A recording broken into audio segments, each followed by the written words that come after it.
Heto muna yung hagdan namin papunta dun sa itaas. Ito yung hagdan sa labas, dun sa gilid. Ayan, naakyat ako dun sa itaas. Papunta dun sa aming kondo. Ayan. May sampay ha. Naglaba kami kahapon. O ayan, ayan ang aming pinakapinto. Ayan, mamaya na lang yung kila Hasmin, eri sa amin.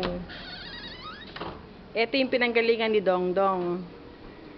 Ayan, yan ang sala. Yan ang sala. Yan ang aming sala. Ayun si Miles kumakain. Miles, kumaway ka nga. Kumain ka na. O, ayan, yan ang sala namin. Sandali. Ayan, yan ang pagdating sa terrace. Kita ang karsada. Kita ang karsada. Yan ang terrace. O, balikan natin si Miles kumakain. Kumakain si Miles. Ano ulam mo, Miles? Dapa! Ha? Ito aming kwarto. Dapa ulam namin sa sinigang Sandali. na baboy. Ayan ang kwarto. Yan. Yan ang kwarto namin. Heto ako sa salamin. Hello. O, yan. Yan ang kwarto. O, labas tayo sa kwarto. Punta tayo kay Miles. Kumakain si Miles. Ayan. Ito ang aming kusina. Miles. Kumain ka na.